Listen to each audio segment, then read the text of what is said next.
행복한 교회 승리하는 성도 여러분, 남가주 은혜로 교회에 오신 것을 환영합니다. 오늘은 124번째 함께하는 153 9월 10일 목요일 순서입니다. 지난번에 제가 훈련 가 있는 동안 참 많은 병사를 만났습니다. 그 중에는 자기가 가지고 있는 어려운 형편 때문에 참 낙심하는 그런 친구들도 있었고요. 그런 친구들과 얘기하는 것이 사실 쉽지가 않습니다. 왜냐하면 어떤 말로 위로를 해야 될지 잘 알지 못하기 때문입니다. 또 무슨 말을 한다고 해서 위로가 되느냐, 그것도 아닐 수 있기 때문이죠. 그날도 이제 계속 저에게 찾아온 한 병사의 얘기를 듣고 있는데 해줄 말이 없었습니다. 그 친구는 자기에게 일어난 일들이 왜 일어났는지 도무지 이해하지 못하고 어쩌면 화가 그렇게 난 상태였습니다. 그리고 또 흔들려 보였습니다.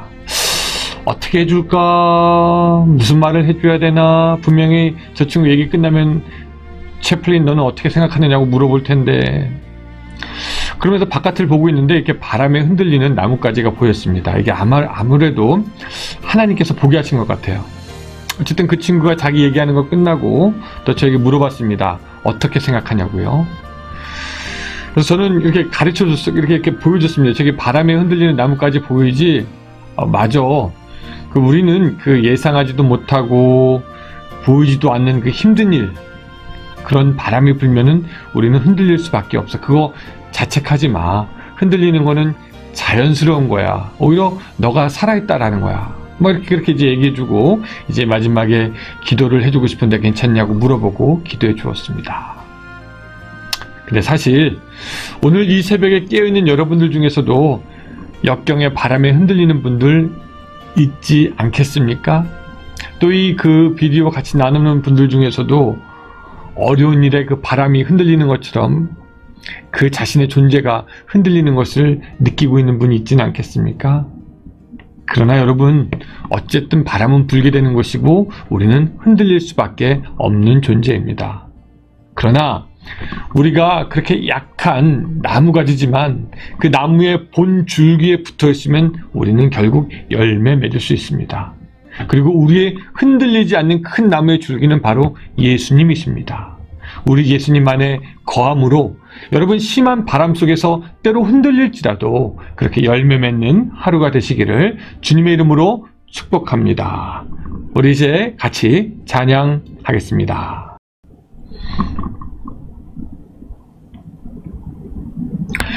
자, 오늘 말씀은 히브리서 7장 말씀인데요. 히브리서 7장을 원래 사실 다 읽어야 되기 때문에 이게 긴데, 그래서 우리가 제가 말씀을 전하면서 중간중간 필요한 부분을 조금 더 읽도록 하도록 하겠습니다. 바로 말씀으로 들어갑니다.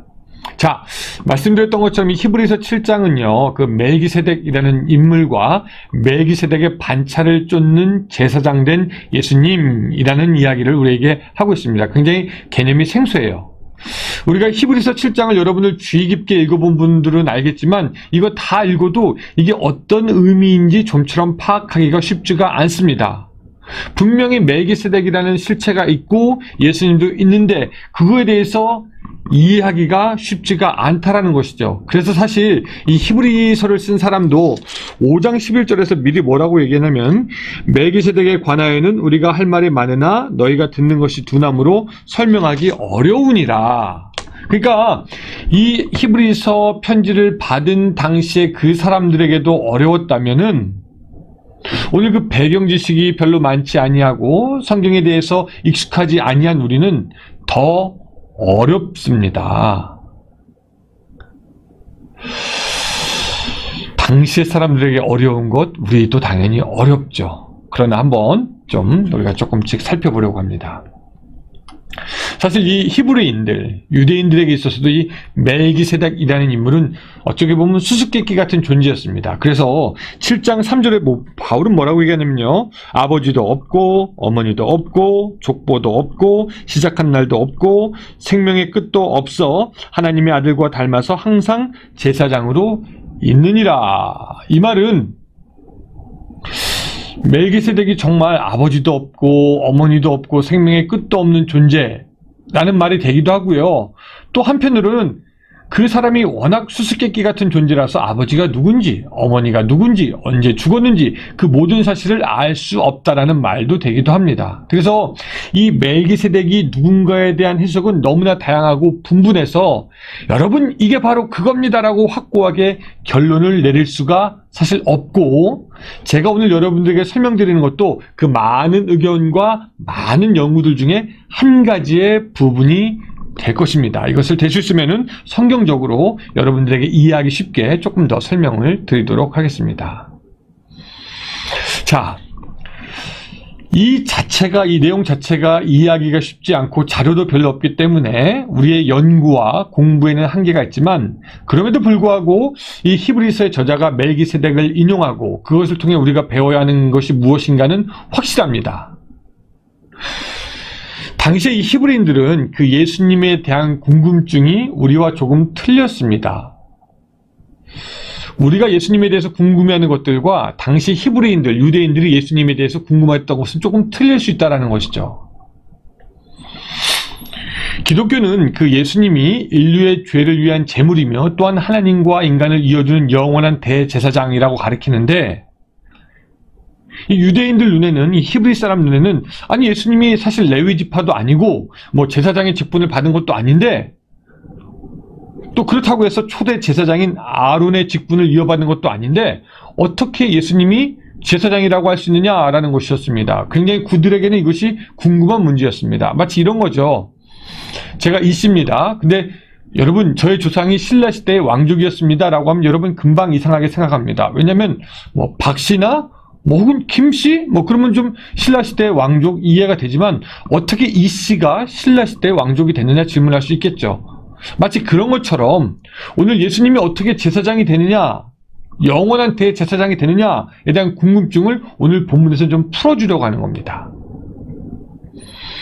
예수님이 제사장 되는 것을 설명하기 위해서 이 히브리서의 저자는 마치 멜기세덱이 제사장으로 있는 것과 같은 이유이다 라고 하면서 설명을 시작합니다. 그래서 3절 마지막 부분에는요, 자 3절 읽어볼게요.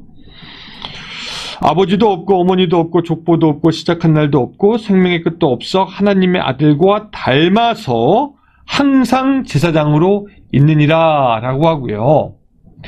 그러한 그 멜기세덱은 4절, 이 사람이 얼마나 높은가를 생각해보라. 조상 아브라함도 노략물 중 10분의 1을 그에게 주었느니라 라고 하니까 이게 아브라함이 11조를 바칠 만큼 높은 자리에 있고, 또 레위보다 먼저 있던 자로서 레위족 속에는 들지 않는다라고 하면서 이 멜기세덱이 레위족 속과는 틀리다라고 선을 쫙 긋습니다. 그리고 6절,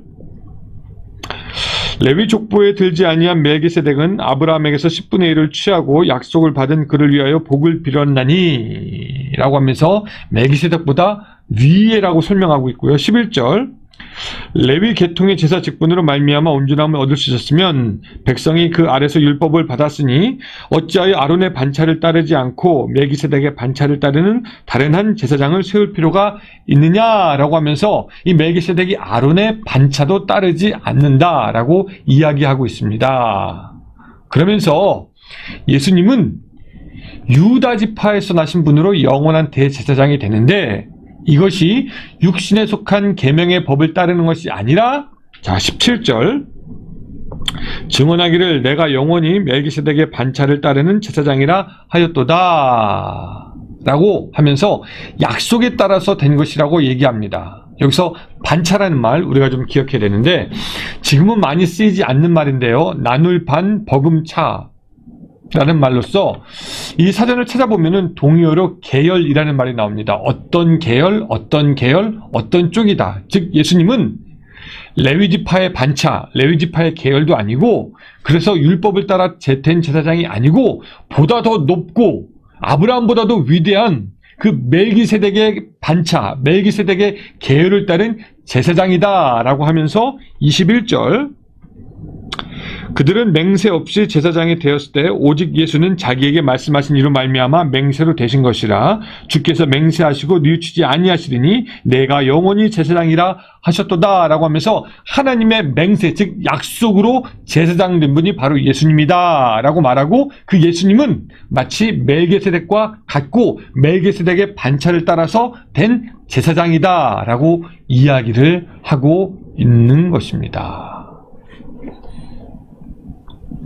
히브리인도 알았어요. 뭘 알았냐면은 자기들이 따라오고 있는 레위의 반차를 따르고 있는 그 제사장이 있다는 걸 또 알았고, 또 아브라함이 경배했던 멜기세덱의 그 제사장의 역할을 했던 멜기세덱이 있다는 것도 알았는데, 예수님은 이 아론과 레위지파를 따른 것이 아니라 멜기세덱의 반차를 따라 율법으로 되지 않고 하나님의 약속으로 된 제사장이다 라고 지금 이야기를 오늘 히브리서 저자가 하고 있는 겁니다.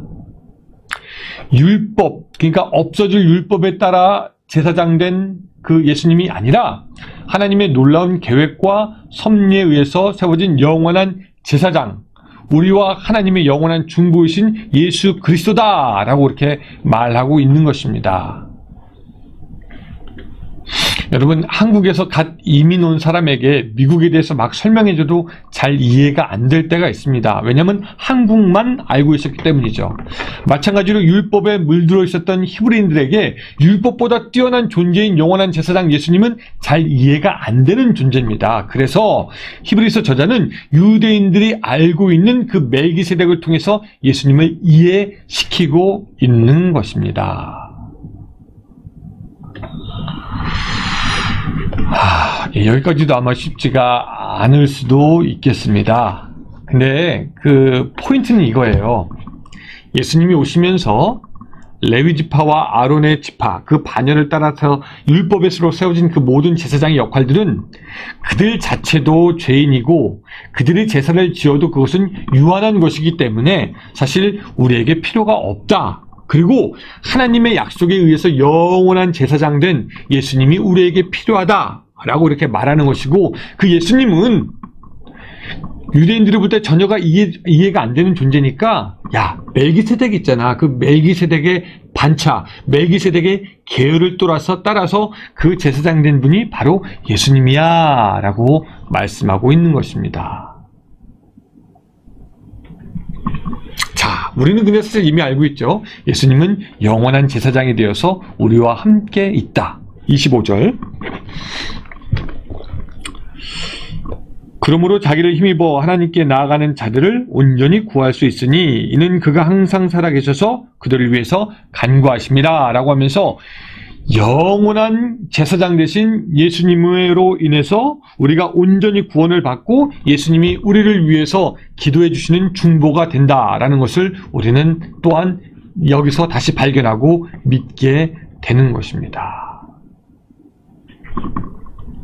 이제 좀 정리하겠습니다.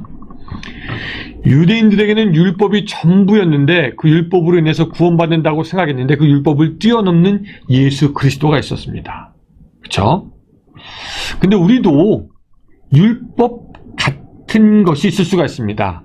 내가 스스로 정하고 내가 스스로 만들고, 나는 이것만 있으면 돼, 나 이거 해야 돼, 나의 삶은 목적이 이것이야 하면서 개인적으로 하나님 위에 다른 것을 절대화시켜서 마치 유대인들이 율법을 섬기는 것처럼 우리도 우리 마음속에 우상 아닌 우상을 섬기는 때가 있다라는 것이죠. 그러나 그 모든 것은 영원한 것이 아니며 하나님 앞에 우리를 세워주지 못합니다. 그래서 하나님은 우리에게 유일한 중보 되신 예수님, 영원한 생명 되신 예수님을 주셨습니다. 그리고 예수님을 26절에서 이렇게 소개하고 있죠. 이러한 대제사장은, 즉 예수님은 우리에게 합당하니 거룩하고 악이 없고 더러움이 없고 죄인에게서 떠나 계시고 하늘보다 높이 되신이라 라고 말씀하고 있습니다. 사랑하는 여러분, 오늘 그 영원한 대제사장 되신 그 예수님, 유대인들에게도 인정받을 수밖에 없고 오늘 우리에게도 인정받는 그 예수님이 우리 앞에 계십니다. 혹 이 방송을 듣는 여러분들 중에 지금도 마음으로 예수님께 나아가지 못하고 주저주저 하고 있는 분은 있지는 않습니까? 혹은 마음속에 예수님과 싸우면서 예수님을 거역하는 사람도 있지는 않습니까? 온전히 주님께 의지하지 못하는 분이 있지는 않습니까? 아니면 게으름으로 예수 그리스도께 더욱더 매달리지 못하는 분들이 있지는 않습니까? 아니면 너무나 오랫동안 들어왔던 예수라는 이름이기에 아무 도전도 없이 그냥 맹맹하게 신앙생활하고 있는 분들은 혹시 있지 않습니까? 하나님께서 우리에게 주신 영원한 대제사장 예수 그리스도, 그분을 통해서 생명을 받으시기 바랍니다. 그분을 통해서 능력을 받으시기 바랍니다. 그분을 더욱더 깊이 알고 그분 안에 더욱더 거함으로 말미암아 여러분들의 삶이 풍성한 열매를 맺었으면 좋겠습니다. 작은 나무가지는 바람이 불면 흔들릴 수밖에 없습니다. 자연스러운 겁니다. 받아들일 수밖에 없습니다. 그러나 그 작은 나무가지가 영원한 대제사장 예수 그리스도와 붙어 있을 때 열매를 맺습니다. 오늘 작은 가지된 여러분들, 저와 여러분이 예수님께 붙어 있음으로 말미암아 나의 안에 거하라, 그 예수님의 명령으로 말미암아 붙어 있고, 그로 말미암아 여러분들의 삶이 이 코로나 시대에도 풍성해질 수 있는 여러분들의 삶이 되시기를 주님의 이름으로 축원합니다. 기도하겠습니다. 우리에게 영원한 삶을 주신 예수 그리스도, 그분이 우리의 영원한 대제사장이심을 믿고 또한 하나님과 우리 사이에 중보되셔서 우리를 하나님께 인도하여 주시며 우리를 붙드셔서 천국으로 인도하시는 분이심을 믿습니다. 하나님, 이 시간에 예수 그리스도께 나가지 못하는 자가 있습니까? 그 예수님 안에 거하지 못하는 자가 있습니까? 영원한 대제사장 되신 우리 예수님께 나아가서 예수님을 만나고 경험하고 깊이 알고 더 깊은 사귐을 가지며 예수 그리스도로 말미암아 우리들의 마른 인생에 풍성한 열매가 맺히는 역사가 있게 하여 주시옵소서. 그 성령의 기적이 우리에게 있게 하여 주시옵소서. 예수님의 이름으로 기도드리옵나이다. 아멘. 예, 또 기도하는 30분이 되었습니다. 이 시간에도 여러분들 저와 같이 30분 기도하겠습니다. 오늘 하루도 좋은 하루 되세요.